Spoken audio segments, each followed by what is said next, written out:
VK news, राष्ट्र के नाम। या मशिदींवरती लागलेले भोंगे हे खाली उतरवावेच लागतील। या सरकारला हा निर्णय घ्यावाच लागेल। मुंबई में राज ठाकरे के लाउडस्पीकर के खिलाफ ये गर्जना अब देश भर में पहुंच रही है। राज ठाकरे ने मस्जिदों के लाउडस्पीकर के खिलाफ ऐलान किया। मुंबई की सड़कों पर मनसे कार्यकर्ताओं ने उतरकर मस्जिद के बाहर स्पीकर लगाकर हनुमान चालीसा बजाना शुरू कर दिया।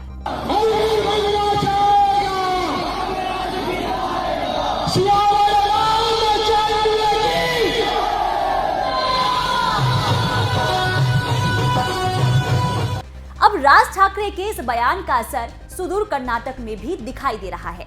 जिस कर्नाटक में हिजाब और हलाल पर बवाल मचा है, वहां अब मस्जिदों के लाउडस्पीकर भी मुद्दा बन गया है। राज ठाकरे के बयान के बाद श्री राम सेना ने भी ऐलान कर दिया है कि या तो मस्जिदों से लाउडस्पीकर उतरवा दो या फिर मंदिरों से भी ऐसा ही शोर की शुरुआत होगी। श्री राम सेना के नेता प्रमोद मुतालिक ने ये चेतावनी कर्नाटक सरकार को दी है। श्री राम सेना के प्रमुख प्रमोद मुतालिक का कहना है कि सरकार ने साइलेंट जोन बनाए तो हैं, लेकिन इसका पालन नहीं हो रहा है। अस्पताल, स्कूल, सरकारी दफ्तर और रिहायशी इलाके साइलेंट जोन में आते हैं, लेकिन इन इलाकों में भी मस्जिदों पर लगे लाउडस्पीकर शांति भंग कर रहे हैं। इसलिए इसके खिलाफ हमने लड़ाई शुरू की है। प्रमोद मुतालिक ने महाराष्ट्र नव निर्माण सेना के अध्यक्ष राज ठाकरे के बयान का समर्थन किया है। उन्होंने चेतावनी भरे लहजे में कहा कि अगर सरकार ने एक्शन नहीं लिया तो हम भी सुबह 5 बजे सभी मंदिर और मठों में लाउडस्पीकर का इस्तेमाल करेंगे। ऐसा नहीं है कि मस्जिदों के लाउडस्पीकर के खिलाफ पहली बार ये आवाज उठी हो। इससे पहले प्रख्यात गायक सोनू निगम इसके खिलाफ आवाज उठा चुके हैं और इसके बाद उन्हें काफी धमकियां भी मिली थी। उसके बाद उनके अलावा भी कई और लोगों ने मस्जिद के लाउडस्पीकर के शोर के खिलाफ आवाज बुलंद की थी। दरअसल रमजान का महीना चल रहा है और लोगों की शिकायत ये है कि सुबह 4 बजे से ही मस्जिदों के लाउडस्पीकर शुरू हो जाते हैं और सहरी के लिए लोगों को जगाते हैं, जिससे रोजेदार को तो सहूलियत होती है, लेकिन गैर रोजेदार की नींद में खलल पड़ता है। इसके अलावा आम दिनों में सुबह 5 बजे होने वाली नमाज का शोर भी लोगों की नींद हराम करता है, इसलिए लोग इसके खिलाफ आवाज उठाते हैं। दरअसल कई लोगों ने इसे कानून के खिलाफ बताते हुए कोर्ट में याचिका भी लगा रखी है, लेकिन ध्वनि प्रदूषण यानी कि अधिनियम और नियंत्रण कानून 2000 की बात करें, इसकी 5वीं धारा लाउडस्पीकर्स और सार्वजनिक स्थलों पर बजने वाले यंत्रों पर मनमाने अंदाज में बजने पर अंकुश लगाती है। इसके लिए कानून में प्रावधान है कि लाउडस्पीकर या सार्वजनिक स्थलों पर यंत्र बजाने के लिए प्रशासन से लिखित में अनुमति लेनी होगी। लाउडस्पीकर रात में नहीं बजाए जा सकेंगे। इसके लिए रात 10 बजे से लेकर सुबह 6 बजे तक बजाने पर रोक है।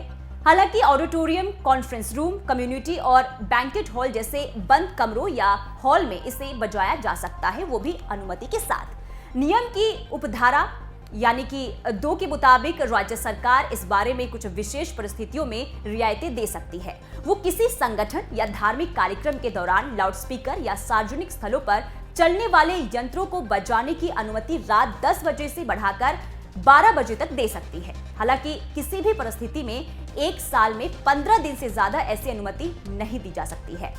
राज्य सरकार के पास ये भी अधिकार होता है कि वो क्षेत्र के हिसाब से किसी को भी औद्योगिक, व्यावसायिक, आवासीय या शांत क्षेत्र यानी साइलेंट जोन घोषित कर सकता है। अस्पताल, शैक्षणिक संगठन और कोर्ट के 100 मीटर के दायरे में ऐसे कार्यक्रम नहीं कराए जा सकते हैं, क्योंकि सरकार इन क्षेत्रों को साइलेंट जोन घोषित कर सकती है। नियम यह भी है कि सार्वजनिक और निजी स्थलों पर लाउडस्पीकर की ध्वनि सीमा क्रमशः 10 डेसिबल और 5 डेसिबल से ज्यादा नहीं होनी चाहिए। इसके साथ ही रिहायशी इलाकों में ध्वनि का स्तर सुबह 6 बजे से रात 10 बजे तक 55 डेसिबल तो रात 10 बजे से सुबह 6 बजे तक 45 डेसिबल तक रखा जा सकता है, जबकि व्यावसायिक क्षेत्र में सुबह 6 बजे से रात 10 बजे तक 65 डेसिबल और रात 10 बजे से सुबह 6 बजे तक 55 डेसिबल तक का स्तर होना चाहिए।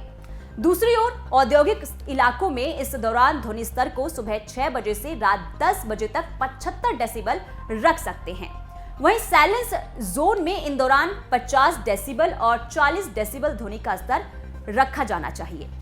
पर्यावरण संरक्षण 1986 कानून की धारा 15 के तहत इसे दंडनीय अपराध भी माना गया है। नियम का उल्लंघन करने पर 5 साल की जेल या 1 लाख का जुर्माना या फिर दोनों सजा दी जा सकती है। साथ ही हर दिन के उल्लंघन के 5,000 रुपए प्रतिदिन के जुर्माने का प्रावधान अलग से है, लेकिन फिर भी मस्जिदों से सुबह 4 बजे से ही लाउडस्पीकर बजाए जाते हैं और इसके लिए स्थानीय प्रशासन कोई कार्रवाई नहीं करता है, तो खुलेआम नियमों का उल्लंघन भी है। लेकिन अब देश के अलग अलग इलाकों में आवाजें उठने लगी है। देखना होगा कि क्या प्रशासन इस पर कोई एक्शन लेता है। इस वीडियो को लेकर आपकी क्या है राय? अगर वीडियो पसंद आया हो तो चैनल को सब्सक्राइब करें और लाइक करें।